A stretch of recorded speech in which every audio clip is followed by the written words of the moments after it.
little realism with your comic books, Bill? Yeah, I like to see somebody get shot once in a while. They don't do it anymore now because of the code. They can't kill anybody or anything like that. But it does, it did bring something to the comics because somebody's going to have to get shot. You think about, a big fight or something, or hurt badly. What is the most valuable comic book that you have? Well, I guess I'd have to say Superman #1 because it is the first comic character, and he first got his own book in 1940. This is it, Superman #1. That's the first issue that ever came out, is yes, that right? Sir. And that's worth how much? About $40 if it's in good condition. Now, you say that your collection is worth maybe $40,000 or more. How do you value it? It's valued by many collectors in comic fandom. There's about 12 dealers in fandom. They're strictly dealers, like coin dealers, and they've rated it as $40,000. Or you take any one comic in this room, there's about 23,000 up here. So, and it's times it by 2 for $2, and you'll come out over $40,000. Over $40,000? Yes. Is the value of your collection growing every year? It grows with the new comics and what's coming out new that's worth money. And it grows. You're going to sell it someday, Bill? No, sir. You're not? No, sir. Why not? I couldn't sell it. When you hold on to something too long, you can't get rid of it. I think I'd keep it till I got married and let my kids carry on when they're old enough or something. It all started 15 years ago. Born, The Thing, one of the Fantastic Four, which is the name of the first book in the Marvel Comics series, Thor, and Doctor Strange. Today, the three became cardboard cutouts, complete with happy rotating faces, in honor of a new book called The Origins of Marvel Comics. There are hundreds of heroes and villains in the Marvel universe. One was walking and talking with the kids today, Spider-Man himself, all stockinged up for the occasion. Spider-Man, did you ever get over Gwen? Gwen. I'd really prefer not to talk about it. The book is 254 pages of comic history. Each original strip is accompanied by an amusing explanation of how and why it came about. We try to make them like real people. And even our villains, they're not all bad, and our heroes aren't all good. And I think that may be why the public relates to the Marvel Comics characters. At the most crucial moment of his life, he might get an allergy attack. If you could be any character, who would you want to be? Spider-Man. Why? It's like shoot all kinds of webs, fly around the city.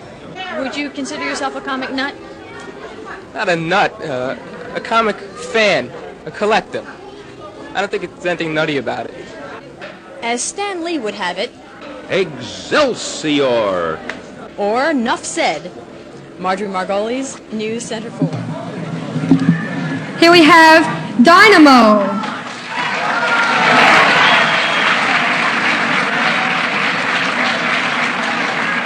Mr. David Byrd as Dynamo.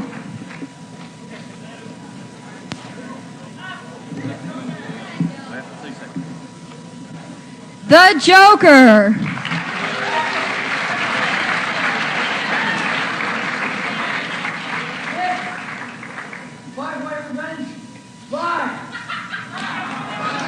David Finger as the Joker.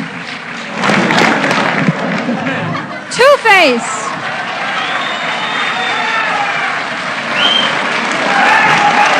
Jack Hurst, Two-Face.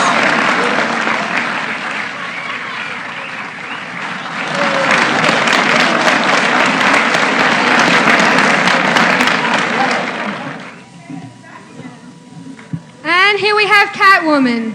One step ahead of Batman, like, well, I won't say that. Oh, here he is, Batman.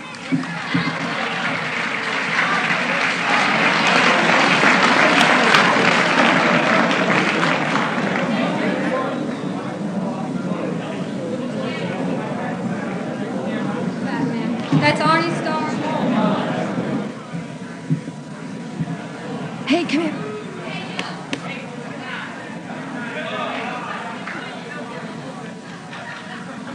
Thank you, thank you, thank you. That's the Ghost Rider. Need I introduce this man here? Anyone don't know?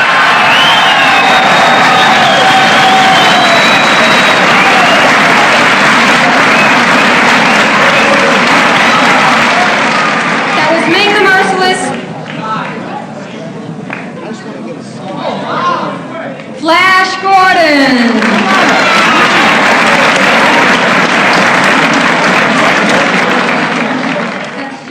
Captain Marvel for Jr. for C.C. Beck.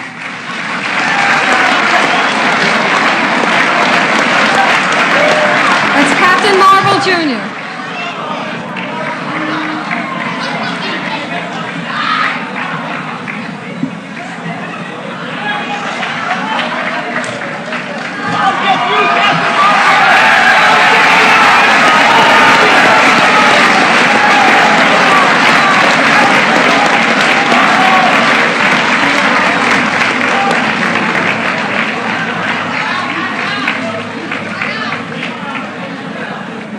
That's Mr. Mind, who's having a little trouble with his costume.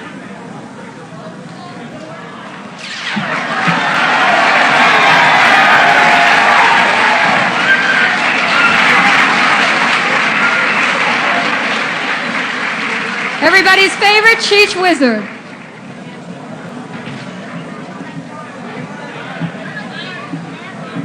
Big Barda.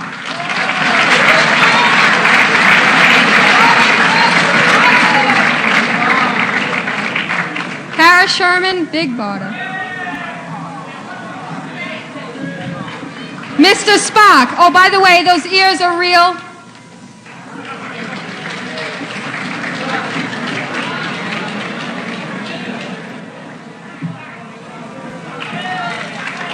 This is Mary Marvel and Captain Marvel Jr.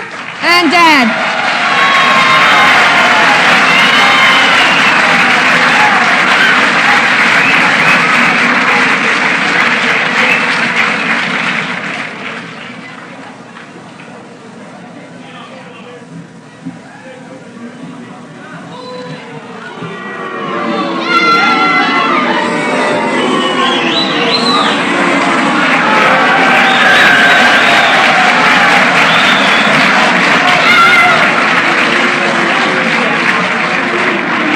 That's J. Jonah Jameson.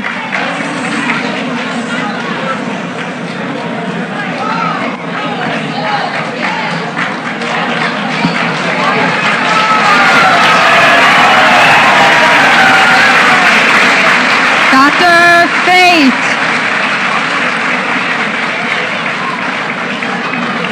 That was Dr. Fate.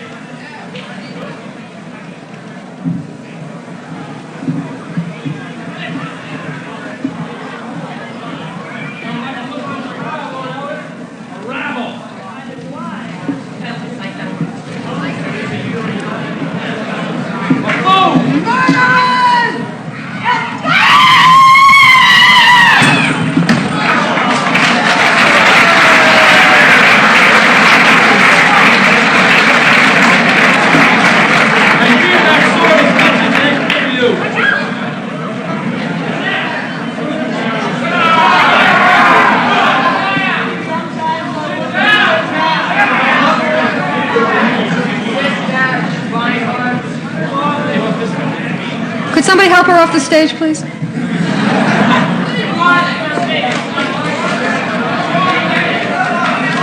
That was Elric, Moonglum, and Birdwoman.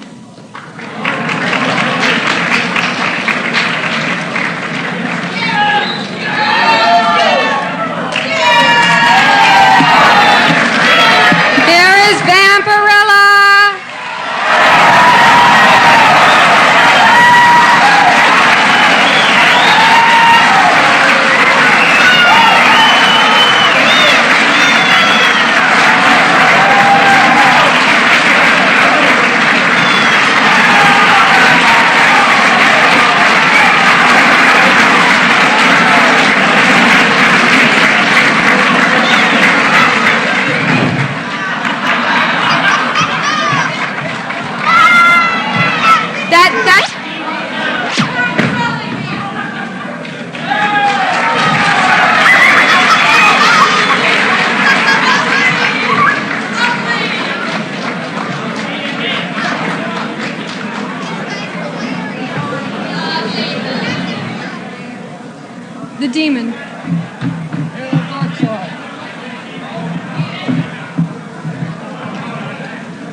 want to slow it down a little?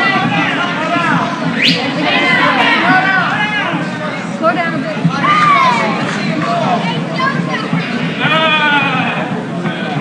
Hey, if at all possible, could you all come back, everybody?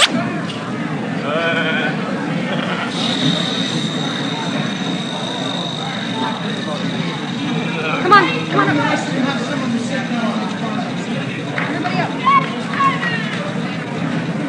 Everybody up.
Now, what is that? That's Batman. Batman. Number one? Right. Where did you get that? We found it in the old cellar. Who? Found a whole book, a friend of ours. Had been keeping them? Yeah, no, his father died and they had him out of the cellar. All right, now, would you tell me what that is? It's the first edition, volume 1.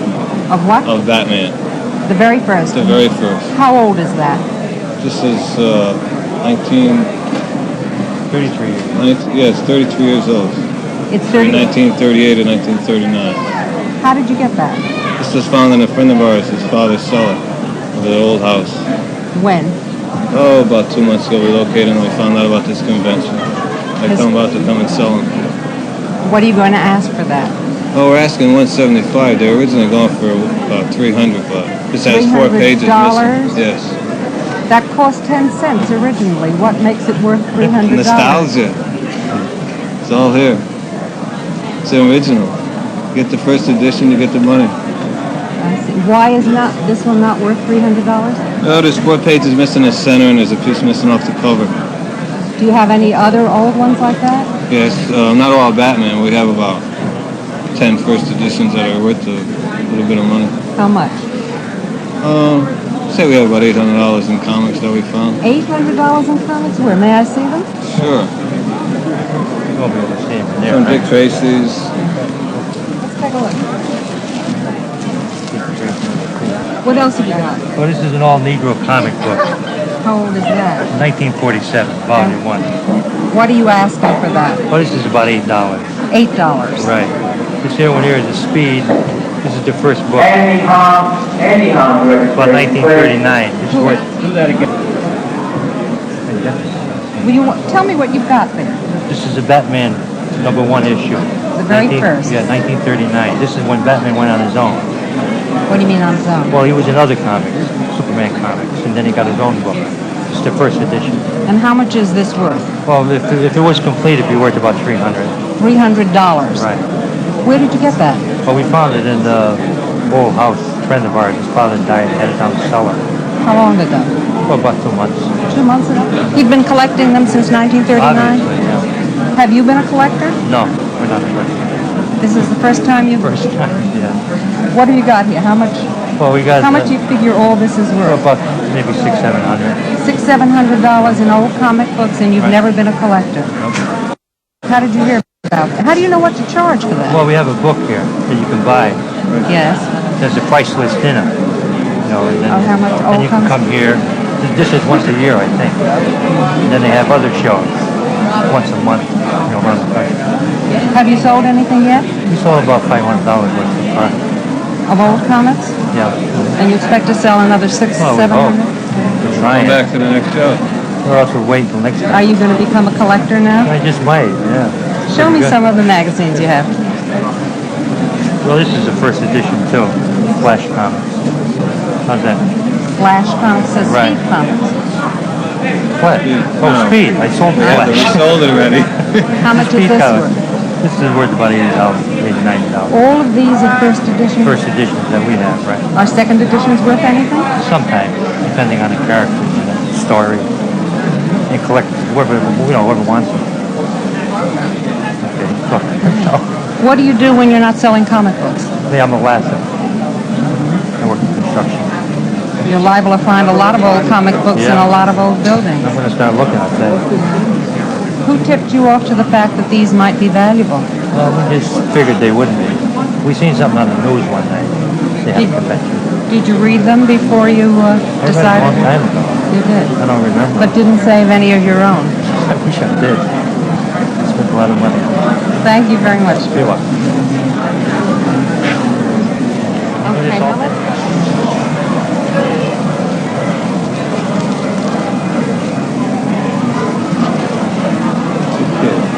You're not interested in masters? Oh, do you have it? Yeah, I got around 12, 11 of them. Four. You know. Okay. I don't think they're fun. What's the deal with cleaning them up? Every day. Figure it this way. If you see any Captain Marvel, Marvel Fair, anything like that for $3, you don't even ask. Oh, I see. And a floor even is, you know. Yeah. I mean, it's high compared to the guide or whatever, but I was selling stuff at Glover Street today, Glover Guide. He's flipping around somewhere. Is it? But the Captain Marvels have gone up like 4 times in the last year. Yeah. Because aren't Captain Marvel Jr.'s going up too? Everything Marvel is going up. Yeah. Well, their creation became a star on radio, television, movies, and product endorsements. In 1947, Siegel & Schuster began a long line of court suits, hoping to win royalties and their names back on the comics. They lost their case and their jobs, but they never gave up the fight. We felt at one time, during these long years, that it was our American dream, and our American dream then became an American tragedy. Finally, after nationwide publicity, the new owners of Superman, Warner Communications, bowed to public pressure. The final agreement was signed today. Siegel & Schuster, both 61, will each receive an annual $20,000 pension, full medical care, and provisions for relatives. Their byline restored. A victory for truth, justice, and the American way. Sam Chulin, CBS News, New York. And that's the way it is. Tuesday, December 23rd, 1970. Dave Monse's at the New York Press Club, where the creators of Superman say they're almost broke and they want to be paid back for the idea they had over 40 years ago. This was what? Yes, this was the first story of Superman that ever appeared in print. Action Comics #1, June 1938. Right. And this and was that's your the one Superman. yes, that's Yeah. right. Okay. And this was the episode which we sold for $130. And starts Yeah. here. And Joe, tell me, what did you think you had at this point? This issue had just hit the screen in June of '38. Well, we felt that we had an exceptional, unusual character that we felt would be a tremendous hit. At least we had faith in it. We felt that this was an unusual character. Did you get a gut feel? Last panel of this strip, Yeah. Jerry and I wrote this caption: "And so begins the startling adventures of the most sensational strip character of all time, Superman, a physical marvel, a mental wonder. Superman is destined to reshape the destiny of a world." You wrote we that? wrote that as a prediction, and these were our own words. That's how much. All right. Yeah. You want to see it too? Yeah. All right. And all right. And so begins the startling adventures of the most sensational strip character of all time. Reshape? Well, I guess it did. Okay. He doesn't have the ability to work. His brother supports him. Joe Schuster over here. Jerry Siegel has a job in a mailroom. He makes $7,000 a year. I suppose that's all right. Not for the creator of Superman, I don't think. The problem is this, that Superman has made, for Warner Communications, $3 million in one deal, has made millions of dollars for national periodical publications. The humiliation that these guys have gone through as the creators of Superman is so great that I can't describe it. I've sat and listened to stories about Joe Shuster, who had to take a job as a messenger boy, who worked in the same building that National Periodicals was in, and when his old boss, Jack Leibowitz, heard he was working as a messenger boy, found out, called him up to his office and asked him to quit his job because he was embarrassing the company, humiliating the company. And he did. He quit his job. He was given an overcoat and about $100, I think it was. And a few weeks later, he had to get another job as a messenger boy. He stood out front of the theater where the Broadway musical Superman played, watched the celebrities go in and out, and was unable to buy a ticket.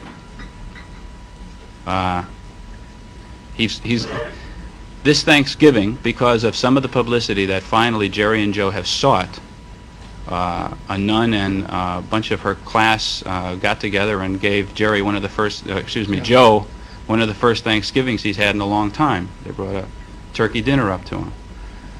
He's been wandering the streets at various times in his career, helped by people who will take him into a coffee shop and find out that he's the creator of Superman, and then people will ask him to sign autographs, and he's unable to eat the meal that he was offered because he's drawing pictures of Superman very, very close to the paper because he can't see, hardly, and giving them away to kids.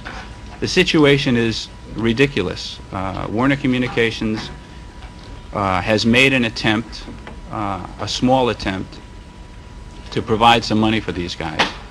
It's a small attempt, and to be perfectly honest, it's the kind of thing that when you look at it, what they're saying is that Jerry Siegel and Joe Shuster should be forgotten. They should take a little money. Mr. J. Emmett is a strange case with regard to this, because Mr. J. Emmett made his career out of licensing the character. Let's just show tight on this stuff.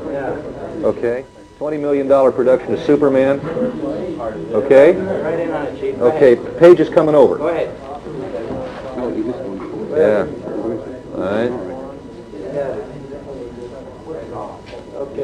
All right.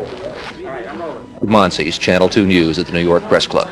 Is it a bird? Is it a plane? Nope, but it is probably a gold mine, the big new Superman movie that opened around the country on Friday, at least from the looks of the long lines at the box offices. Superman will have to be a superstar if the movie makers hope to recover what they've invested in him, not just in the movie, but in that four-letter Hollywood word, H-Y-P-E. Richard Wagner reports. He has come of age. Superman, a big movie, 4 years and $40 million to get it on the screen. And what is Marlon Brando, one of America's great actors, doing playing the father of a comic strip character? Making a reported $4 million is what he's doing for the short time he's on the screen before the destruction of the planet Krypton. Warner Communications, owner of the rights to everything connected with Superman, has gone to Super Hype. It's licensed some 100 manufacturers to make and sell nearly 1,000 Superman products. You can buy everything from a Superman cake pan set to a Man of Steel tote bag. I want to get this. But the biggest market is in toys. Just one manufacturer hopes to sell $30 million worth of these Superman characters in the next year. Warner's cut from just that one company almost $2 million, more if the picture makes it big. When you have a smash movie, it becomes almost an American cult type thing, and people go back to see it, and they go back and they can identify with it. And the more exposure you have, the more business you're going to do. The dream of all movie makers now is to duplicate the success of Star Wars. Buffo at the box office, it has also generated some $400 million in spin-off sales. Superman's merchandisers are aiming at more than just kids. Bloomingdale's, New York's arbiter of the trendy, has decreed Superman in.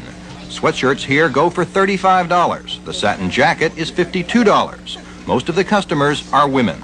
They are buying it for their husbands who want to be part of that macho image of having a Superman t-shirt and being involved with the movie in the sense of I'm here with my Superman t-shirt and I'm identifiable because I want to be Superman, that whole image.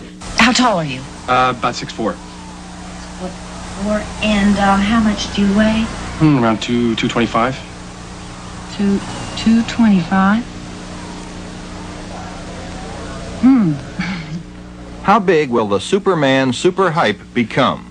It's hard to say, but if the Man of Steel turns on moviegoers the way he turns on Lois Lane, the profits could stretch from here to Krypton.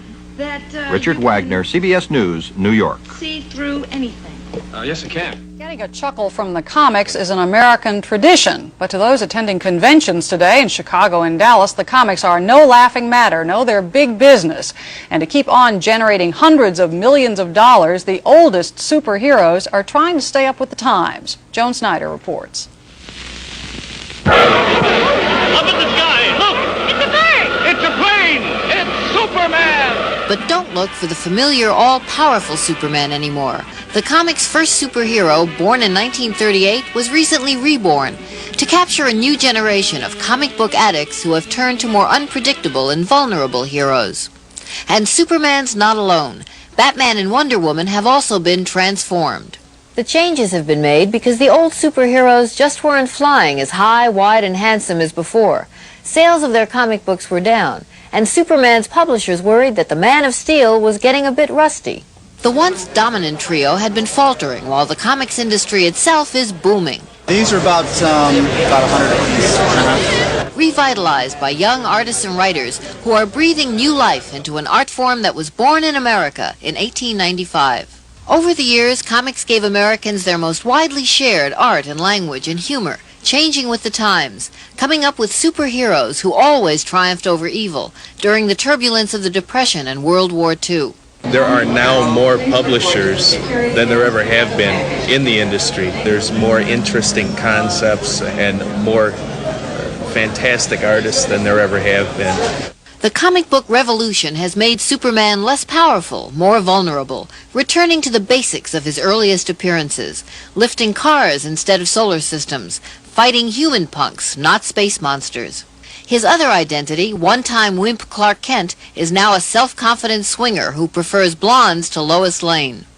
Batman and Robin, once an innocent dynamic duo, now get involved with sleazy characters, even a floozy, holy moly, who invites Robin to come back when he's older.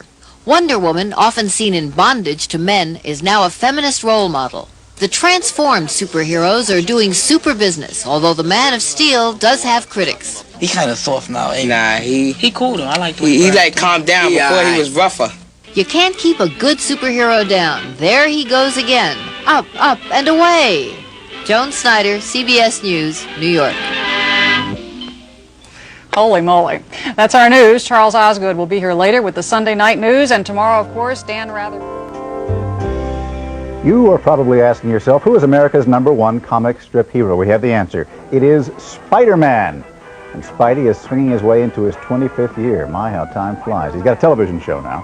He, of course, has a Marvel comic book series and a daily comic strip that runs in 350 papers worldwide, and now he is featured in the new Best of Spider-Man collection.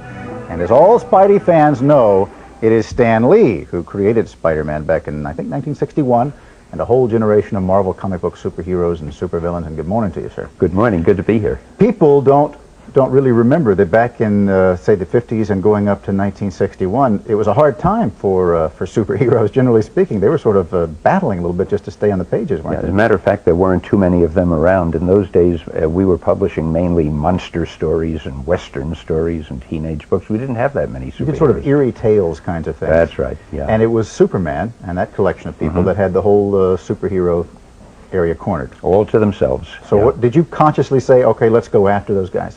No, we consciously said, let's put out something that'll sell well so we can eat regularly. And Fantastic Four was the first book we put out, then the Hulk, and Spider-Man was our third. But for some reason, Spider-Man really became the most popular, sort of the flagship of our company. Publisher says, Stan, you got to be crazy. Yeah. My then publisher said, the name was no good. I know she said then publisher. Well, no, he's since sold the business and retired. But it's not that he wasn't dethroned. But at any rate, he felt that the name Spider-Man was no good because, A, people didn't like spiders, and it sounded too much like Superman. And then he felt, how can you ever make a hero out of a teenager, which Spidey was at the time, and especially a teenager who was a loser half of the time. He was sort of the Woody Allen of the superheroes, you know. But luckily it worked. And Spider-Man was fashioned after a lot of your neuroses, is that true? Well, I tried to keep him realistic, and I don't know of anybody more realistic than I am. So whatever little things worried me, I'd have Spider-Man worry about them too.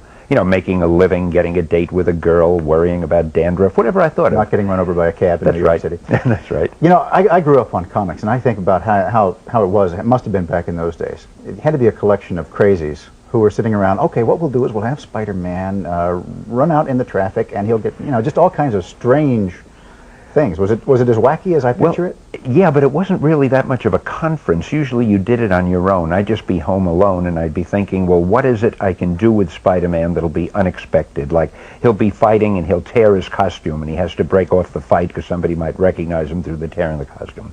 Or he gets a check, and he can't cash it because it's made out to Spider-Man. He doesn't have a bank account in the name of Spider-Man, and he can't identify himself. So it was the normal story, the good guy fighting the bad guy. That's easy. That's routine. That's formularized. But the thing we had fun with was coming up with these little twists that might be unexpected. But a community of zany people was not around that much. Oh, no, they were, but the other zanies were doing their own stories. I remember one story. Once we published little funny animal books like Ziggy Pig and Silly Seal and Posty the Pelican. And we were in an elevator in the Empire State Building talking, and I was saying, you know, in the last Ziggy Pig story, I think Wacky Duck should have done this. And there were real people, real businessmen in the elevator, and they started edging away from us until they were crowding the walls, and the few artists and I were in the center of the elevator. I didn't realize how stupid it sounded until later. You know, Superman's retiring for a brief respite. Well, as I understand that they're just changing him, really. They're trying to bring him more into the real world. Yeah. You want to retire Spider-Man at all? Oh, never. No, no. In fact, in the papers, he's going stronger than ever, and in the comic books, he's in about 4 or 5 or 6 different titles now, so I think he's got a long future ahead. Fat City for Spider-Man for a while yet, huh? Yeah. Stan Lee with Marvel Comics, you did some great work over the years. Thanks for talking to us. Oh, it's great being here. Thank you. I believe that Maria has a word or two to share with us, don't you, Maria? Yes, I do, Forrest. Thank you very much. Well, we're going to tell you... Now, you and money. Our Ray Brady has further proof, if any were still needed, that yesterday's junk can be tomorrow's treasure, if only you know which junk to save. Comic books have never lost the power to amuse, but they've got another power as well. They can bring pretty good, sometimes astonishing prices for those who buy and sell them. Yes, it's Superman, and the price of this first edition has been soaring, dealers say. It's worth $5,000 to $9,000. Then there's Captain America, issue number 2, $1,500 to $2,000. And this early Donald Duck can bring $2,000, a price worth quacking about. Even in a recession, dealers say, many comic book prices are holding up fairly well. And at least one New York City store manager finds demand is coming not just from kids around the corner, but from grown-ups around the world. There's a doctor in France. His mother spent at least $4,000 on merchandise for him last Christmas. As a Christmas gift? Yes. Most collectors are still young people, but there's something new about them these days. Dealers notice today's customers carefully check out price, condition, and the comic book's artist. They buy them for investment. The fun is out of it. As far as I'm concerned, the kids aren't buying. The real young ones will buy it because it's exciting, it's something they want to see. But most of the kids are in it for the money. Teenage speculators and others have pushed up the price of even very recent comics. This issue of Wolverine came out 4 months ago. Price then, 60 cents. Price now, $3. And new Teen Titans, 60 cents 3 years ago, $25 today. Many of the young collectors make no bones about it. They're out to make a killing in comics. X-Men, I bought it for about 25 cents, sold it for about $14.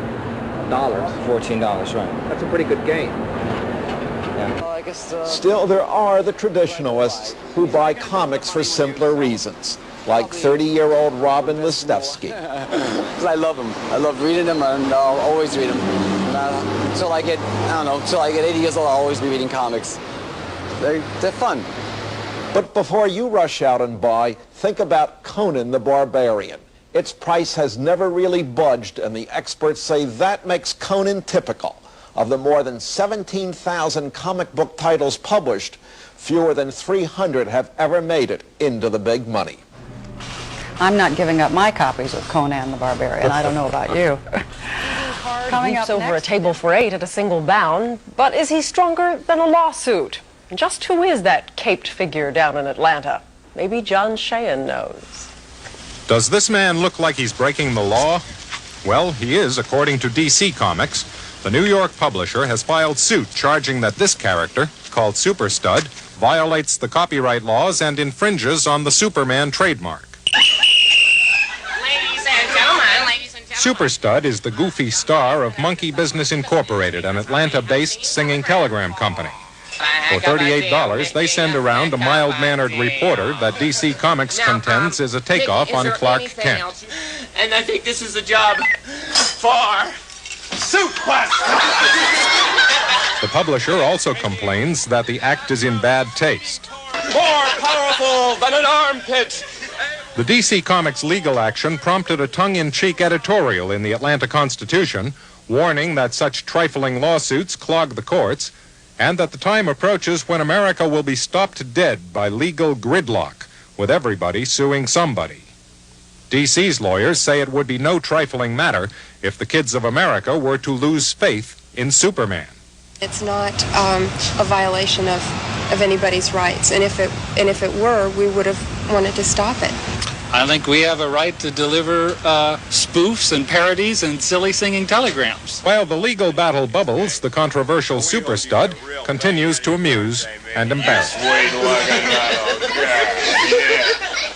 She's cute, let me tell you. So, if there's something you want to say, send Monkey Business to sing it today. John Cheyenne, CBS News, Atlanta. We all know about kids spending hours watching television and playing video games, but it turns out that, are you ready for this? There are still some kids who like to read, at least some books. Jerry Bowen reports. Unlikely as it may seem, there is a dream factory in Middle America that churns out tens of thousands of fantasies, visions, and adventures every hour, all wrapped up in a little American staple that is making a big comeback. We do between 300 million and 350 million comic books a year, 25 different titles per week.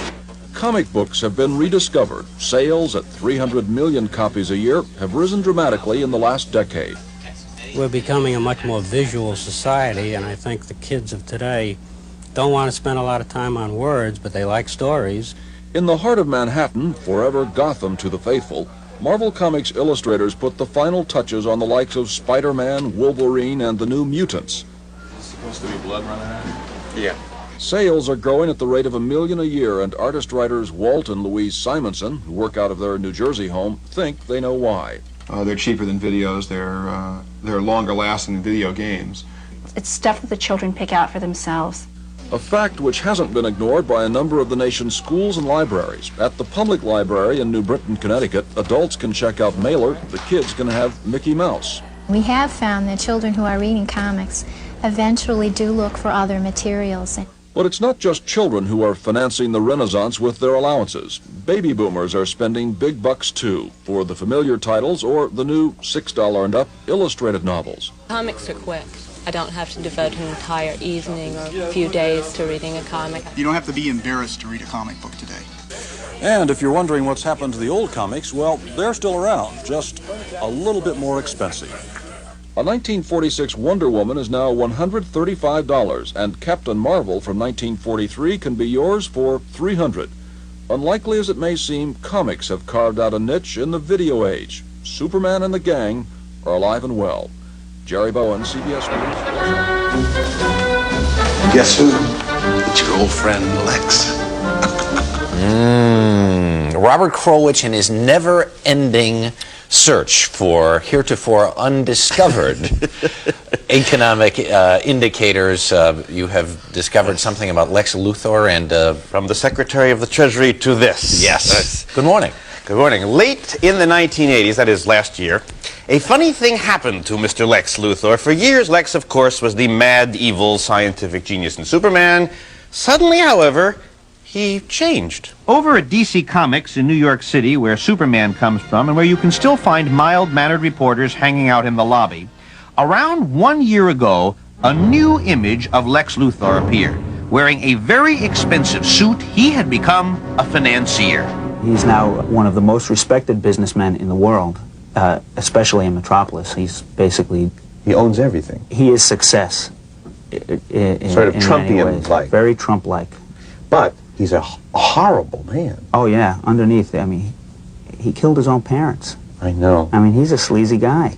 And why did they change him into a financier? To make Superman more identifiable to our readers. So the nemesis, the kind of bad guy you chose, was a Wall Street sort of bad guy. Right, right. Lex Luthor runs LexCorp. He specializes in hostile takeovers. Luthor! What about the star? Will you be announcing... Easy, boys. Mr. Luthor has no further comment at this time. Come on, give us a quote.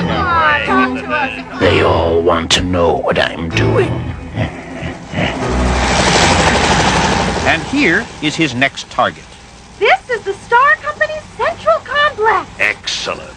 Are you thinking of a long-term investment, sir? No, nothing so plebeian, but what would you say to a takeover bid? Is he a good financier? Oh, yeah. He's a whiz. He's a genius. Bears a kind of vague resemblance to people like, oh, Mike Milken, Ivan Boesky, Donald Trump, perhaps. Well, we have a disclaimer in the front of the books. Which says what? Any resemblance to people living or dead is purely coincidental. Well, as it happens, in the last year, Mike Milken has been sentenced to 10 years in jail. Ivan Boesky is on probation and has been testifying at criminal trials. Donald Trump has seen his empire collapse. And Lex Luthor, he hasn't been feeling very well. After he had his hand amputated, he found that his body still contained radioactive poisoning, and he is now suffering from cancer from this. This is preoccupying his mind completely. No, I would think so. And he's slipping. He's been slipping. Up until... Is business slipping too? Yeah, everything is going a little sour. This month's Superman comic, just out, has Lex Luthor climbing into an experimental plane and taking off on a flight to the South Pole. When somewhere over Peru, the plane pitches towards Earth and falls into the mountains. When Superman gets to the site, all that is left is Lex Luthor's prosthetic hand. Oh my God!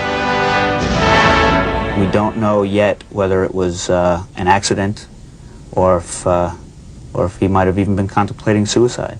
But he is dead. As far as we know. As far as we know? What do you mean, as far as we know? Well, we have a meeting next month to plan out the rest of this year's stories. What we have here then, this is another one of those end of the 1980s stories. You know the man is going to come back in some form. So obviously they've decided that being a businessman is no longer the evil thing to be in this decade, so that Lex Luthor will come back as something, I presume, something evil, but something 90s evil. So we say goodbye to big business as the evil and say hello to something. A politician, maybe. You think? What do you think? I thought maybe, the only thing I could come up with, if I were trying to make Lex Luthor really bad for 95, 96, right. Rainforest polluter? Why do you say politician? Well, I mean, that's what everyone decided that they hated politicians this year. So Lex Luthor, mayor of Metropolis. Ooh, there you go. If it had been 2 or 3 years ago, he could have been a television evangelist.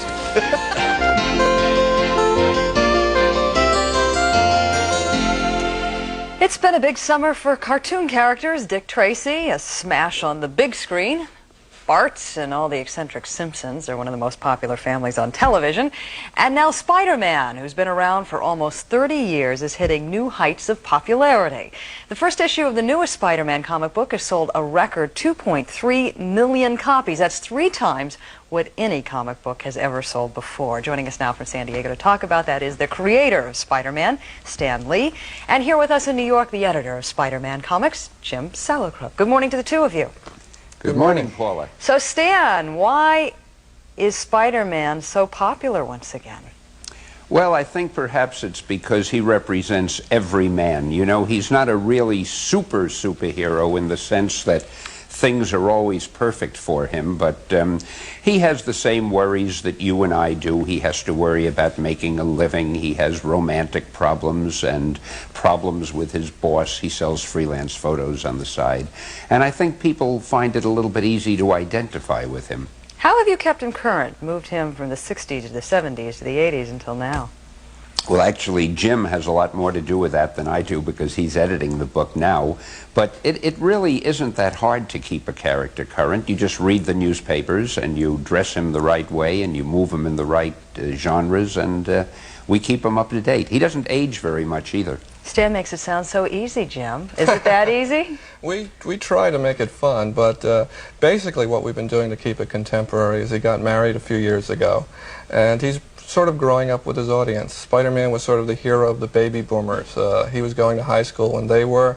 Now he's married and living in Manhattan, so he's grown up a bit. But he's kind of a parody, is he not, of superheroes A little today? bit. It's a little bit. I mean, I think on the surface there was a lot of parody, but at the heart of the character, Stan created a character that was very moral, very human, and that's what it keeps it going. I think if it was all a big joke, people would have gotten tired of it a long time ago. Who are your readers now?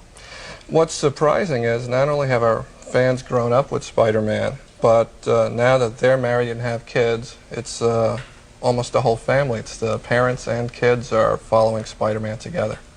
Stan, I'm curious, if, after all these years of working on this, if you form sort of an emotional attachment to this character you've created. I feel as though he's my brother. I feel as though I know him intimately.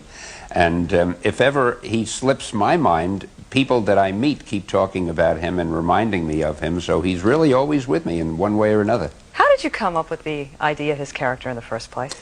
Well, I had done a number of other characters before Spider-Man, and I was looking for a new superhero, and the biggest problem is finding a new superpower. You know, you have characters who can fly, characters who are strong enough to lift buildings and so forth. And it occurred to me somebody who crawls on walls might be fun with the powers of an insect. So I tried to find a name, and I thought, well, Insect Man didn't sound too romantic, and Mosquito Man didn't make it, and just sort of through the process of elimination, I zeroed in on Spider-Man. I thought that had a good ring to it. And it's worked.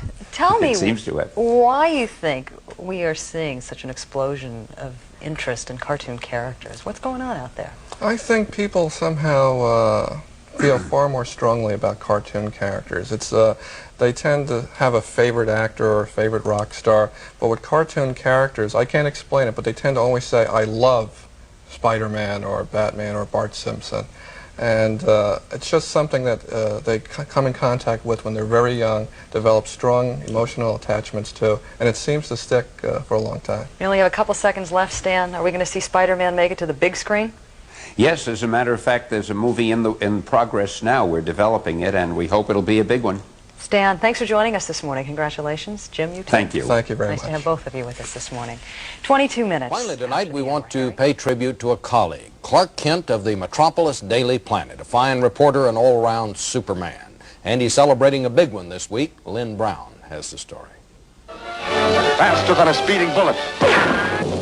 More powerful than a locomotive. Yes, Superman is middle-aged. He celebrated his 50th birthday with a big public party last night in New York, a high point in the year-long festivities which end in June. Even the mild-mannered mayor of Metropolis, also known as New York City, was on hand to offer his greetings. Superman is like Peter Pan. He never grows old. And he's always there to protect the citizens of Metropolis. Those citizens and millions more, both young and old, remain his loyal fans. He fights the truth and justice for the American way. I've enjoyed him all my life. Great memories for all of us. Part of the proceeds from the bash will go to the National Foster Parent Association. And why not? When Superman first fell to Earth from the planet Krypton, he was taken in by foster parents. Then we can keep it? Oh, we'll try, Sarah. That was back in 1938 when the idea for the superhero was born. That concept grew in leaps and bounds from comic strip to animated cartoons to a series of Superman movies. It's Superman is up there with the flag and Mickey Mouse and Mom and Apple Pie as a cultural icon. Even Washington Smithsonian Institution is honoring the hero of heroes with a year-long exhibit. Superman, it seems, is enshrined everywhere. He's a wonderful symbol for America, and I hope he does continue to fly high. While reaching that golden anniversary for a mere mortal can be a shock, not so for Superman. He's just resting up for the next 50-year battle for truth, justice, and the American way. Lynn Brown, CBS News, New York. Well, that's a day older than he did back in '38. Gotta trust me until you see him. But today's Superman's 50th birthday. He was born on the planet Krypton and rocketed to Earth to take up a double life as a mild-mannered reporter and also a fighter of evil. And it didn't take him long to leap from the action comics to the movies and TV. Look, up in the sky, it's a bird. It's a plane! It's Superman. For most of his loyal fans, Superman really came to life on the screen, big and little. This, of course, is the 50s television series, starring the late George Reeves as the Man of Steel, with Noel Neill as Lois Lane, and Jack Larson as cub reporter Jimmy Olsen. Since then, Christopher Reeve has become that strange being from another planet for a new generation.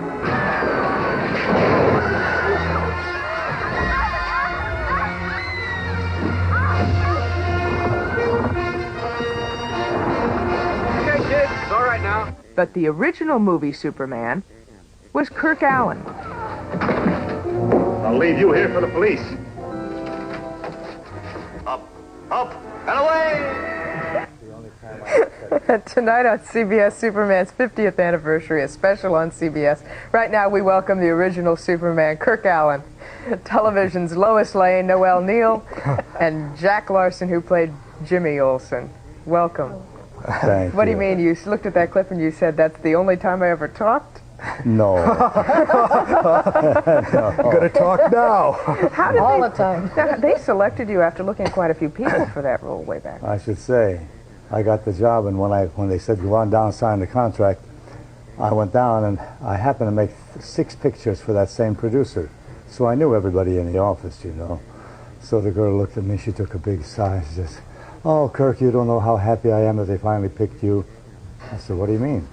She said, "Do you know how many people we looked at before we called you?" She says, "About 125, that's all." She says, "We had muscle men, weight men, lifting weights, and guys who couldn't even speak English, great big muscles." And I went out of my mind. I didn't know where else to look for people. But they asked you to take your clothes off, didn't they? Oh, yeah. So I came down there, and there were 4 guys from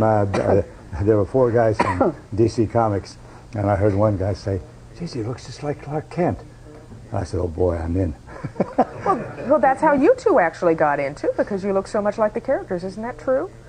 The cartoon characters? Not me. Well, how were you two chosen? I was in a play that came through Los Angeles, and I'd done a couple of films for Warner Brothers, a film called Fighter Squadron, and they wanted me. And I actually didn't want to do it, but I wanted to get to New York, and I didn't want to sign another stock contract, and they said, "Do this television series, nobody will ever see it." They said, "Take the money and run." So I did. I took the money, I came to New York, was doing live television, and went on the air, and I've been Jimmy ever since. Ever since. Well, I had worked for Sam Katzman before, and my agent just went and said, "Well, how about Noel for Lois Lane?" Of course, I had the long dark hair in those days, and there I was. Was it tough for the two of you, though, when you're so associated with the role? I mean, I can still look at you and see Lois Lane. Well, yes. I didn't mind, and Jack was into his writing, so well, I he minded, didn't care. but I had something else to do. You're typed, you know. You just and Kirk would have, out of the serial, had the same. You're typed, and you're not going to. If I did anything today, they would still say, you know, Jimmy Olsen. I'm sure. How about you? What did you do afterwards? I came to New York. I had to leave Hollywood. I couldn't get another job. It was terrible. Even after they found the other Supermans as well? You still couldn't live it down? Well, not bad after the other fellows got established in it, see, because George Reeves followed me. I didn't want to do the television series because it was so awful I couldn't get another job, and people look at me and say, oh, well, we can't use you, you're Superman. I said, how long is this going to be going on? You know, it's only about 5 years, and if I did the television series, it'd go on forever, you see. So I came to New York, and I did 4 shows back here. I was back in New York 2 weeks, and I did a play with Ilona Massey. It's before your time, obviously. Noel, is it true that women stop you on the street and thank you for helping them get into journalism? Right. It's very flattering to know that the show and the character of Lois Lane did some good. Young little girls that saw the show said, well, gee, when we grow up, we're going to be like Lois Lane. But that was enough for you, wasn't it? You didn't do anything else in acting. I'm kind of a loafer, lazy. Going to do something else now, maybe? You actually were on the remake of one of the Supermans, weren't you, in the bus? I was on the first Superman movie in the train scene with a little Lois Lane. Oh, Superman. And now I'm Lois Lane's mother again in the special tonight. Jack Noel Kirk, yeah, that's right, the special tonight on CBS. Congratulations. Yes. 50 years of Superman. Right. 5 before the hour, we'll be back. In comic books, superheroes always save the day, usually by fighting unlikely supervillains that look like penguins or who make magical maniacal machines that threaten doom. But as Vicki Mabry reports, there's a whole new look to superheroes, and the crimes they fight are much more realistic. We have some party crashers heading this way. You want me to have your cape dry clean too, you big dweeb? Ever since Drake's chemical byproduct mutated me into this form, I've been nothing more than hired muscle. He's called Original Man, and he's definitely original. He's a black comic book superhero. Teamed up with Mighty Ace, Dark Force, and Lone Wolf, they're out to rid the world of gangs, drugs, even AIDS. We wanted to do something that showed our culture and then showed a certain amount of awareness, get some knowledge, and cover subjects that the mainstream comic books don't want to touch. Anything that shows a truer sense of reality, people want it. For Alonzo Washington and Tony Japa, reality means creating characters that represent life as they know it as black men. They've developed a series of comic books aimed at black teenagers, raising their social consciousness and dealing with black-on-black violence. The average young African-American male has had a police officer step on his neck for no reason, throw him against a car. We want to address that. What comic characters did you grow up with? Superman, Batman, the Incredible Hulk. But the problem with that is seeing all those super characters kind of made me lose my own identity. We think Caucasians are greater than we are because we don't get a proper balance. That has an effect on a young person's mind. These comic books are beginning to have an impact on kids like 17-year-old Andre Smith, former gang member, father of 3, juvenile offender. Andre says these fantasy characters help turn him around. It tells me that, it's not no good doing little crimes and getting in trouble and going to jail and going to detention and all that, because it's not worth it.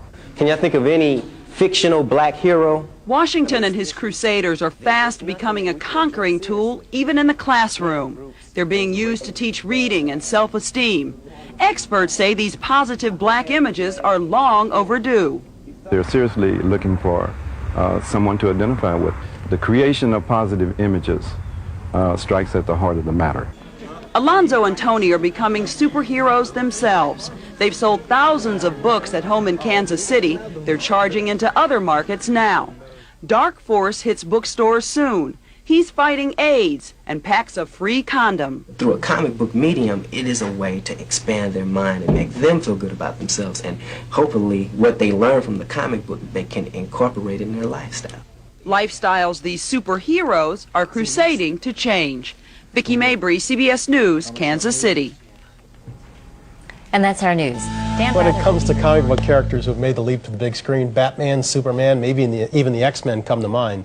But in this week's Hibb Report, Laurie Hibbert looks at a new batch of lesser-known superheroes who will soon be appearing in films themselves. Like Iron Fist. Ever hear Who's him? Iron Fist? Exactly my point. He's just one of many new films in the works. And if you think that the more obscure superheroes won't work on the big screen, well, I have news for you. They already have. You probably recognize all these faces.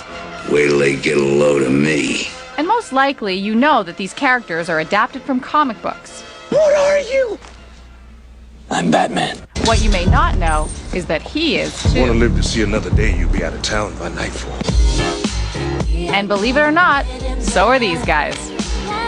For years, Hollywood cashed in on familiar comic book faces like Batman and Superman. But lately, some previously unknown superheroes have made a successful leap to the big screen. And that success has got Hollywood gearing up to release a whole new generation of comic book movies. It's an easy jump to make. Kevin Smith is the director of films like Chasing Amy, Clerks, and Jay and Silent Bob Strike Back. He's also a comic book fanatic and owner of his own store in Red Bank, New Jersey. Both are stories that are told told visually. And one just graphic arts and one is film. But it's a pretty easy leap to make, particularly if you're telling fantastic stories. Artisan Entertainment has entered into a deal with Marvel Comics to tell many fantastic stories. In fact, theirs is one of the biggest comic book movie development deals ever. Their first property to hit the big screen, an obscure hero named Iron Fist. Basically, Iron Fist is an American who was raised in a mystical city in the Far East by monks in a monastery. He was trained in the martial arts and learned to channel his life energy into his fist so that he can strike with the force of iron. Why Iron Fist? It's obscure. I've never heard of it. I think it's a very good example of one of these less familiar titles that has all the elements that make for a very good, very strong film. It looks like other filmmakers are agreeing. Plans are in the works for movies based on other lesser-known comic book heroes like Daredevil, Ghost Rider, and Elektra. The challenge, according to Kevin Smith, is keeping the fans of the smaller books happy while engaging a much larger audience. The interesting question is, which master do you serve when you're bringing a comic book to the screen? Do you serve the loyal audience that have been supporting it for years, or do you go after the wider audience? And you unfortunately have to fall toward the larger audience. But it's not just the obscure books that are making the leap to the silver screen. The popular fan base will be happy to know that films for Batman, the Hulk, Superman, X-Men, and the Fantastic Four are in the works right now. And of course, the eagerly anticipated Spider-Man movie hits theaters with a vengeance this May. I hear Spider-Man is phenomenal. Based on the trailer, I mean, that looks like they nailed it right out of the park. Yeah. And it took a guy like Sam Raimi, you know, the dude who was real handy with the camera, as we could see in the Evil Dead pictures, to bring it home. A fan to bring it home. Other movies you may not know are based on comic books. The Matrix. Was a comic book? Yeah, was a comic book. And Tom Hanks' new movie that's going to be coming out called The Road to Perdition, also based on a comic book. Doesn't that kind of defeat the purpose, though? I mean, if you're using a comic book character, isn't the reason you're using him that people can relate to it and have some form of reference? I don't understand your question. I mean, why would you take someone who's fairly unknown and make a comic book? Oh, I see. Well, because if the person is compelling enough and interesting enough, like the Men in Black, and you can get a high A-list star to play him, then you have a win-win. So what are you telling me, that casting is the key to these things all the time? Casting is huge on these things, sure. I mean, do you think Men in Black would have worked without Will Smith and Tommy Lee Jones? Well, that's hard to say because it's after the fact. But I mean, if you're asking me, do I think any two people, a lot of other people could have played those two roles, the answer is yes. I think if the story is compelling enough and terrific enough and it'll take you, to a place you've never been, then why not? All right. We'll be watching. Lori, thanks. Just when it looked like we needed a superhero the most, the worst happened. Superman, they told us, was dead. But happily, reports of the demise of the Man of Steel are seriously premature. John Roberts has been looking into death and rebirth in the world of superhero comics. The cover says it all. He's back, for good. But why did he ever go away? The world has been a mess since Superman was gone. One of the reasons we did this story was to try to make the world see that they shouldn't take Superman for granted. Did the Man of Steel really die? Well, yes and no. Seems he was just in some kind of limbo. But old fans of Superman bent over backwards to find out. I haven't read comics in years, but when Superman died, I had to pick up the comic books again and come back. I just think it was really cool when he died. That seemed to be like everyone was just panicking, like, where's my Superman? I can't believe it. This is so terrible type thing. Terrible for fans, perhaps, but gold for DC Comics. The issue sold out in hours. The Superman's Back comic is almost as popular. The death and resurrection of Superman is just the latest trick to gain market share in an increasingly competitive industry. An industry that's growing faster than a speeding bullet. The interest for this type of material and this genre has never been at a higher peak than it is right now, but every indication shows that it's nowhere near where it can be by the end of this decade. In fact, sales have soared from $50 million in 1985 to a projected $950 million in 1993, an increase of 70% a year. A recent convention in San Diego drew 25,000 people. So what's driving this newfound popularity? It's kind of like reading a book and reading a picture book and putting them together. You know, it's almost like a movie kind of, but it's not like action, you know, it's part of your own imagination, you know? But what happened to the dweeb factor so often associated with reading comic books? You know, it's still there, I guess, to some extent, but it's been supplanted by, you know, baby boomers and yuppies who are hanging on to their childhood, I guess. And more women are coming into what was once a traditionally male-dominated market, which may explain Superman's new, hunkier look. More than 250 comics are vying for readers each week. And while the 50-year-old Kryptonian may not be as hip as others, he's still the all-American hero. He represents everything every kid wants to be. You know, honest, upworthy. He's the first. He's Superman. There's nothing left to say. Except perhaps, up, up, and away. John Roberts, CBS News, New York. That's the news. There was a time in America, about half a century ago, when comic books were the rage, when kids made cultural icons out of superheroes like Spider-Man and Batman, Superman, and Captain Marvel. Superheroes were instantly recognizable. They were a bunch of muscular guys who wore capes and hoods and their underwear on the outside. And now they're back. Hollywood is engaging in superhero worship big time. Just take the Spider-Man movie. Not only did it get great reviews, it was the most profitable movie of the year, approaching the $1 billion mark. Our story begins with Stan Lee, the man who 40 years ago invented Spider-Man for Marvel Comics and created the modern superhero. How was Spider-Man born? You know, I've told this story so often, and it may even be true. But I was watching a fly crawling on a wall, and I was looking for a new superhero. And I figured, wow, wouldn't it be cool if a guy could crawl on a wall? Did you realize at the time that this was a totally new thing? No, not at all. I was just trying to make up some new characters so that I would keep my job, keep eating and paying the rent, and I hoped the books would sell. We didn't think we were doing anything revolutionary. But Spider-Man was revolutionary. Stan Lee had broken the mold. He created something unheard of, an action hero with psychological problems, a slightly neurotic and fragile superhero. He can be shot, he can be gassed, he can be hit very hard and knocked out. He's stronger than the average person, but he's incredibly vulnerable.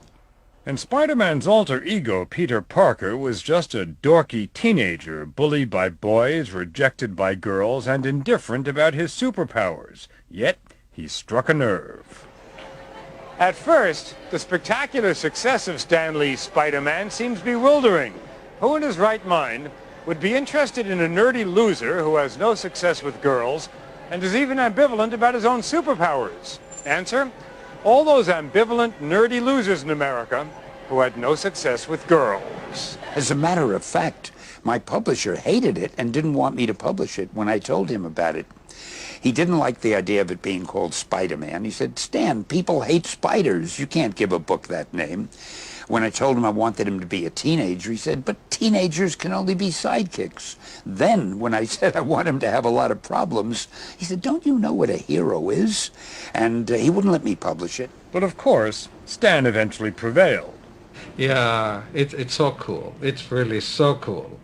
Which is why, 40 years later, Avi Arad is sitting on top of the world, arguably the hottest movie producer in Hollywood. Avi's biggest blockbuster, Spider-Man, which set a box office record, earning $120 million its first weekend. Are comic books the hottest thing in Hollywood? I think so. I mean, it's very simple. They make money. That's what makes them hot. Okay, quiet, folks.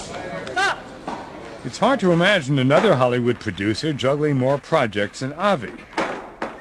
Here he is on the set of The Daredevil, another Marvel property being turned into a film.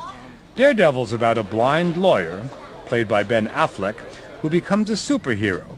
Avi's producing Daredevil. There's sort of two casts of Atlanteans. There's sort of the... And here's Avi listening to screenwriter David Self pitch the script he's writing for Namor, the Submariner, yet another Marvel superhero. This, too, will be a movie produced by Avi. Don't you people ever die? Avi also produced the X-Men. He's producing the Incredible Hulk. And action. And of course, sequels upon sequels of, pardon the pun, Spider-Man spin-offs. Okay, take a guess. How many Spider-Man movies are there going to be? Looking at my birth certificate, I think I'll be involved with at least 3. At least. In other words, you think the franchise is going to run... Oh, way past all of us. But before Hollywood worked its computer-generated magic on Spider-Man, it was a plain old pencil that brought the superhero to life. Among the artists who wield that pencil today is Joe Quesada. This is the part of it that's still, thank God, it's still done by hand. If not, I'd be out a portion of my paycheck. Quesada wears 2 hats at Marvel Comics. He's an artist, and he's Marvel's editor-in-chief. Quesada comes to work like lots of other New Yorkers. He enters an office building, rides an elevator, but as soon as he walks through the doors of Marvel, he's inside an extraordinary comic book universe, a playground where they manufacture superheroes. It's a fabulous fantasy factory. And these are the artists, young men and women, who toil to tickle the imagination of millions of readers, young and old. What we do here is the equivalent of the cavemen sitting around the fire talking about the great hunt, or talking about the great god of hunting. It's no different. We're just storytellers, and we tell stories of the heroic ideal. It's that simple. What kind of mind writes comic books? Any kind of a mind. No. I couldn't do it. I think you could if you're a writer. In fact, that may not be true, because I remember years ago Mario Puzo, who did The Godfather, worked at our company, and he said to me, before he wrote The Godfather, he said to me one day, Stan, I'd like to write a comic book. I need some dough. So I gave him an assignment. I didn't hear from him for a while. 2 weeks later, he came back. He said, forget it. This is too difficult. I think I could write a novel instead. And he went out and wrote The Godfather. I'm going to make him an offer he can't refuse. And I didn't even get any credit for that book. Today, Stan Lee is regarded as the comic book industry's grand old man. He invited us to accompany him to the Golden Apple comic book store in Los Angeles to survey his work, almost the entire Stan Lee collection. Stan's the man who changed comics forever by bringing a modern sensibility to the superhero. I like to think that what we do is realistic fantasy. We have to suspend disbelief in the sense that our character is going to have some superpowers. Is super strong, can crawl on walls, can fly in the air, whatever that is. But in order not to make it just a fairy tale, you have to believe in the person, and you have to believe that such a person might exist. Jeez! And how do you view the superhero comic? You know, I personally just am not that interested in it. If Stan Lee revolutionized comics in the 60s, Art Spiegelman took the genre to a new level a few decades later when he created Mouse, the first comic book ever to win the Pulitzer Prize for Literature. Mouse told a Holocaust story, specifically the story of Spiegelman's father, a Polish Jew trapped by the Nazis. This was grown-up stuff, and it changed comics almost as much as Spider-Man did. Is the comic book world at a tipping point now? Yeah, something's really afoot. I couldn't have even said that as clearly 6 months ago or a year ago, where Mouse, for instance, was seen as an anomaly. Now Mouse is seen as part of a larger picture. It's a picture that includes serious comics, sometimes called graphic novels, that just like Mouse are winning readers and winning awards. Take, for instance, Chris Ware's Jimmy Corrigan, the smartest kid on earth. It's a blend of words and images that tells a story with depth and complexity, and it's not just for kids. Ware's a Chicago artist and writer whose work recently won a British Literary Award. I still can't quite believe it, and it didn't actually dawn on me until I had left England that it had actually happened. I kept thinking, this is a joke. But it wasn't a joke. The graphic novel is carving out a niche for itself. What's Papa's job? He goes on missions for Mr. Green. Some are even being turned into movies, like the recent hit, Road to Perdition. Suddenly, the stigma that's always been attached to comic books is lifting. Now, it doesn't seem like you really have to be ashamed of yourself if you have a comic book in your possession. Before, I'd hide my copies of comics inside a copy of Playboy so nobody knew I was reading one. There was no shame in San Diego last August when thousands of people showed up for the annual comics convention. These are America's die-hard comic book fans, but their numbers are dwindling. Circulation is only a fraction of what it was a decade ago, and a far cry from the way it was in the 50s, when it seemed every kid had his face in a comic. The irony is that while sales of mainstream comic books are down, Hollywood is feasting on the books, turning the old comics into a billion-dollar industry. All the films you've got going now, take a guess. What are they going to be worth? What are they going to bring in? Well, if you look at the studio that looks at revenues, ticket sales, DVD, these movies, they are all in the hundreds of millions of dollars. So if each movie is in the hundreds of millions, you right now are looking at more than $1 billion, right? Yeah, $1 billion is not, it wouldn't be unusual. But Stan Lee says none of that money is finding its way towards him. The creator of Spider-Man, who's always been and still is a salaried employee of Marvel, claims he hasn't made a penny off the Spider-Man movie. When I wrote these stories, I wrote them as a writer for hire, so I don't own the characters. This doesn't put you in a state of rage? No, I'm the kind of guy, I'm just interested in what I'm doing at the moment, and I don't dwell on it. I try not to. Right, because it's painful. A little bit. Now, a guy like Stan Lee, who came up with so many of the storylines and characters, is he getting a fair shake? Sure. Everybody's getting a fair shake. It's years of work by many, many, many people. There's not one individual that is responsible for all of it. Stan created great characters, and obviously, ask him. I think he's getting a fair shake. Do you feel that you're being screwed? I don't want to say that. I mean, after all, I'm still a part of the company. I love the people. I love the company. And as I say, I try not to think of it. Stan says thinking about it only makes him unhappy. So what does he think about? Mostly about his next project. Nearly 80 years old, Stan Lee is still writing. And when he does think about the past, he thinks about some of his favorite lines, like this one, spoken by Peter Parker's Uncle Ben. With great power comes great responsibility. That's a line that I just tossed off, you know, and somehow people have remembered it and they've quoted it, and I'm delighted about that. With great power comes great responsibility. Wow. Spider-Man lives by it. Yeah, I guess Very so. few other people with real great power do. Maybe that's the secret. Maybe. But I'm sure glad I wrote it. Who are you? Who am I? I'm Spider-Man. Although he's entertainment's hottest hero these days, it's been more than 40 years since Spider-Man first appeared in the pages of Marvel Comics. Now comic book writer Stan Lee, who helped create the Spider-Man character, is enjoying the resurgence of his brainchild on the big screen. Jerry Bowen reports. Who am I? I'm Spider-Man. I wasn't that surprised. I really kind of felt it's going to be a big, big opening. And Spider-Man co-creator Stan Lee was right. The movie leaped over the $100 million mark faster than any other film.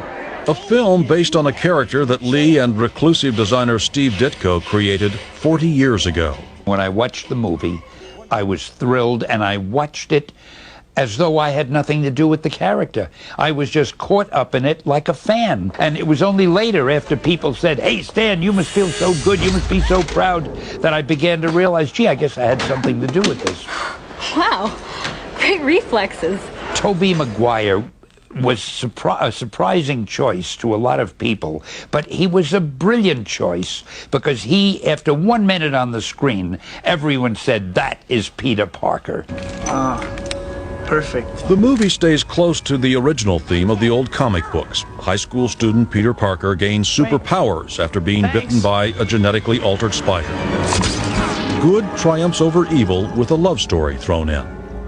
Basically, what are these stories? They're fantasy. People love fantasy. They mustn't be too wild. The characters have to be believable and empathetic. And if they're done with a modicum of intelligence, I think they always have a good shot. The movie's popularity has been a shot in the arm for comic book store owners, too. Comic books, especially Spider-Man comic books, are being rediscovered. As the movie opened, we found a lot of civilians, people who haven't been in comic book stores before, came in order to, like, be a part of what was going on. And what's next? A Hollywood ending, of course. Not one, but 2 Spider-Man sequels in the works. The belief being that, once bitten, fans will come back for more. For The Early Show, Jerry Bowen, CBS News, Hollywood. Opening day take this week of $40 million set a box office record. Not a bad day's work for a company that was bankrupt not so long ago. That's tonight's Weekend Journal. The comic book comeback that's nothing short of a marvel. Spider-Man's web isn't just snaring bad guys. I want to go see it because it looks really cool. Or comic book junkies. He does a lot of things that I like to do. But a new army of arachnid aficionados. It's all about Peter Parker. And it's about a movie that could make $1 billion. A first. Spidey and friends have given Marvel Enterprises a storybook ending and inspired struggling businesses everywhere. Just 8 years ago, Spider-Man and Marvel fell into bankruptcy. It really was a mess. CBS News correspondent Dan Raviv wrote the book Comic Wars, which outlines how Marvel's previous owners nearly destroyed the company. All they seemed to care about was stocks and bonds. Ownership refused to reach out beyond the collector crowd. Revenue dried up, and the debt piled on, until a small band of managers within Marvel gained control of the company. The hero of this story has got to be Avi Arad. Avi Arad, an Israeli immigrant and former toy designer, led the revolt. He now runs Marvel Studios. It's about believing in the material and watching for the quality and getting other people infected, if you will. Arad transformed Marvel into a licensing giant by getting his beloved characters on the big screen and on anything else that stands still. If you're not going to exploit it and spread the gospel, if you will, nothing's going to happen. There are worse things out tonight than vampires. Like what? Like me. It began to happen for Marvel in 1998 with Blade. The obscure vampire hunter movie made $127 million worldwide, proving Arad's point that Marvel's characters, even unknown ones, were worth a fortune. X-Men, the Hulk, Daredevil, and the Spider-Man movies followed. People knew that Spider-Man would be a popular character and great at the movies, but they didn't know how great. You know, I think it sort of knocked everyone's socks off. Including investors.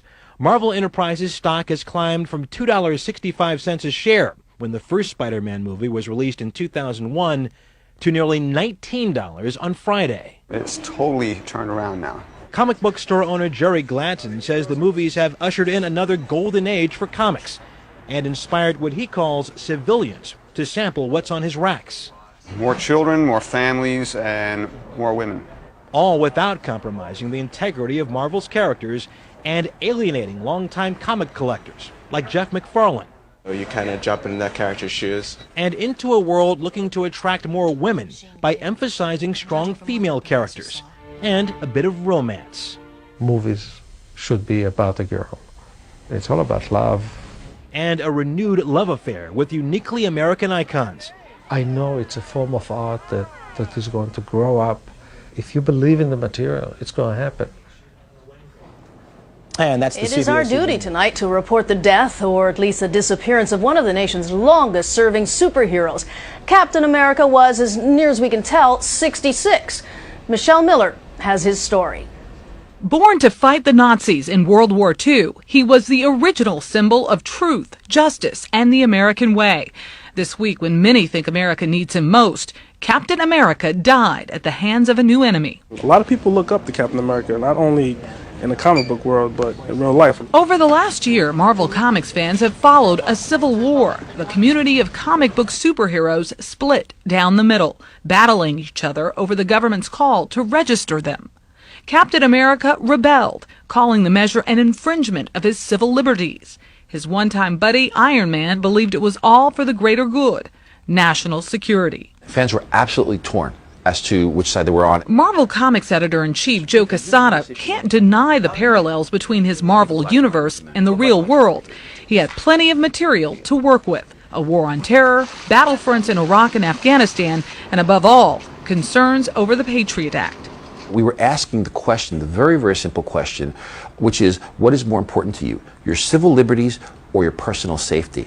This week, fans got the answer. Captain America was bumped off, betrayed by his girlfriend after she'd been hypnotized. Marvel Comics killed off Captain America once before when the Nazis blew up his plane over the North Atlantic. He was frozen in ice for 20 years. Maybe that's why he seemed a little old-fashioned for this age when so many of our leaders seem to have flaws. He's actually a man out of time who lives with the convictions and morale of the 40s, trying to adapt to the new millennium. That's got to be tough. It is tough. Will we see him again? You know what? I don't know. One thing's for sure, the comic book will live on without its namesake. That to me is why this story is worth telling now, because to me, now it's like, how do we get along without Captain America? Do we stand up? Do we step down? Because now, maybe more than ever, America needs its heroes. Michelle Miller, CBS News, New York. And that's the CBS Evening The News. Man of Steel returns to the silver screen this week. And as Serena Altschul tells us, you don't need superpowers to understand why. He was our first superhero. A product of the Depression, he lifted America's spirits from the moment he arrived on the scene. And we've been looking up to him ever since. Look, up in the sky, it's a bird. It's a plane. It's Superman.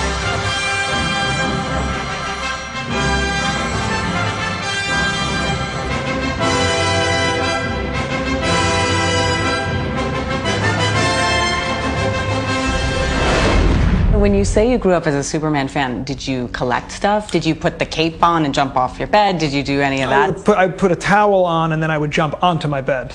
So that was my stunt mattress. Director Bryan Singer always felt a connection with Superman. You know, I'm adopted. I'm an only child, so I kind of identified in some strange way with Superman. Now, the 40-year-old director of the first two X-Men movies is bringing his boyhood hero back to the big screen in Superman Returns, a more than $200 million extravaganza. I just thought I would never see you again. Superman Returns is a loose sequel to the first two movies of a quarter-century ago. After a 5-year absence, searching for his home planet, Superman is back. Did you find what you were looking for? But his world, and that of his alter ego, Clark Kent, has changed. There's Lois Lane. Were you in love with him? The love of Superman's life, with a fiancé and a young son whose paternity is in question. Sounds great, Lex. There's Lex Luthor, his arch enemy, out of prison with diabolical plans. And there are plenty of special effects.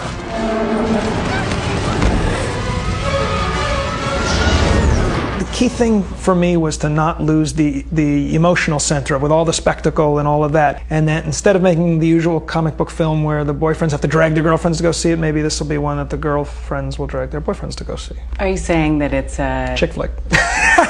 You are? It's a chick flick, yeah. How could you leave us like that? He never really left. I moved on. For 68 years, every generation has adopted Superman as its own. You meet Superman as a kid, but he stays with you all your life. Kevin Burns directed a documentary on Superman, which Singer produced. Superman is the modern myth. It is our Hercules. It is our secular version of, a Bible story. Burns believes the time is right for another telling of the Superman legend. 9/11 changed the landscape. It made us more open to the idea that there could be a hero. Was Superman a hit from the beginning? Right from the beginning. And nobody saw the potential except for Jerry Siegel and Joe Shuster. They knew. Jerry and Joe were 16-year-old kids in Cleveland. Paul Levitz is the publisher of DC Comics. And they began to play with the idea of what a Superman would be. But they couldn't get their comic strip published. By their early 20s, Jerry, the writer, and Joe, the artist, were working on other characters when in 1938, DC launched a new title, Action Comics. In those days, most comic books were anthologies, and there wasn't enough material to fill the issue out. And someone remembered Superman. All right, let's give it a try. There wasn't a great deal of faith in it initially, but the minute it went out on newsstands, it sold out. Within 2 years, Superman had his own comic book, a radio show, even a balloon in the Thanksgiving Day parade. He spawned a galaxy of superheroes. Max Fleischer, the cartoonist, brought Superman to the big screen with animated shorts during the 1940s. And with each incarnation, the Superman legend grew. Jerry Siegel and Joe Shuster never reaped much reward for their comic book creation. They sold the rights to Superman early on, reportedly for $130 and a 10-year contract. It wasn't until they were in their 60s that they were awarded a stipend and recognition as the creators of Superman. Jerry and Joe gave birth to Superman, but he's the offspring of all of us, and he's been adopted by every creative artist, every comic book writer and illustrator, every film director, every television producer, every actor who's ever taken on the character. And there have been many. Kirk Allen played Superman in a movie Serial in the late 40s. Bud Collyer was the voice of Superman on radio. Here we go. Up! Up! And on television in the 50s, it was George Reeves who stood for truth, justice, and the American way. Not every Superman spin-off soared. There was a TV pilot called Super Pup. We could never have done it without the help of Super Pup. And that one was a dog. Come on, Pop, let's go. There was also a musical Superman on television and Broadway. Then, in 1978, Superman, the movie. A little-known actor named Christopher Reeve nervously auditioned for the role. You can see the sweat staining his costume. I'm here to fight for truth, for justice in the American way. Reeve got the part, and Superman got the girl. Easy, miss. I've got you. You've got me! Who's got you? Reeve would make 4 Superman movies. And there would be more TV shows, Lois and Clark and Smallville, more comic books, and every kind of merchandise imaginable. What does he do? He flies. Really? By some reckoning, Superman in all his incarnations has already earned more than $1.7 billion. And that's before this summer's blitz surrounding the new movie and Brandon Routh, the new Superman. Why go with an unknown for Superman?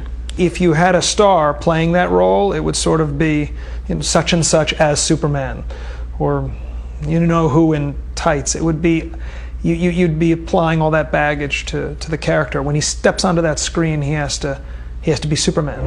And what is it that continues to draw us to this character after all these years? I think the heart of the magic really is in the Clark-Superman-Lois relationship. I think my half of the human race is always sitting there feeling like Clark Kent, wishing that you would see the Superman inside of us. And I think your half of the human race has the enduring experience of having to put up with the Clark Kent in us while you're searching for the Superman. It's a very fundamental human experience. Documentary maker Kevin Burns. The story of Superman is the story of America. He's the ultimate immigrant. Lois, will you come with me? Director Bryan Singer. Please. I think he represents not necessarily all that we are, but all that we kind of aspire to be. His appeal is testament to perhaps Superman's greatest power, his staying power.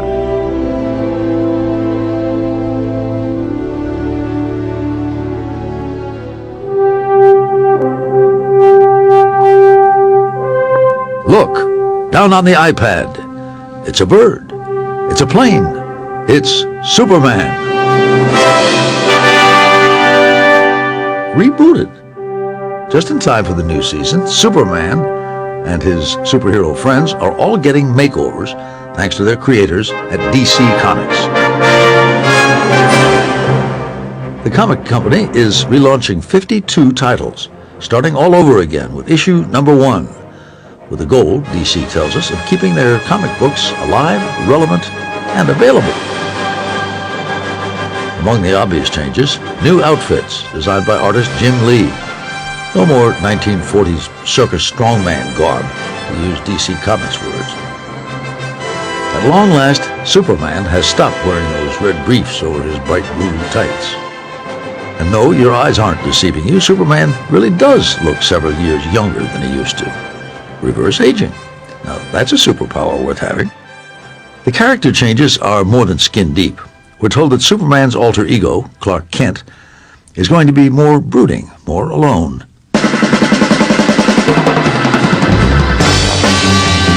We're also told that Batwoman is coming out as a lesbian. It appears as if the don't ask, don't tell rule has been lifted for superheroes as well. And one more nod to the 21st century. These new DC Comics are being made available online the same day printed versions go on sale, making the leap from the comic book store to your handheld device in a single bound.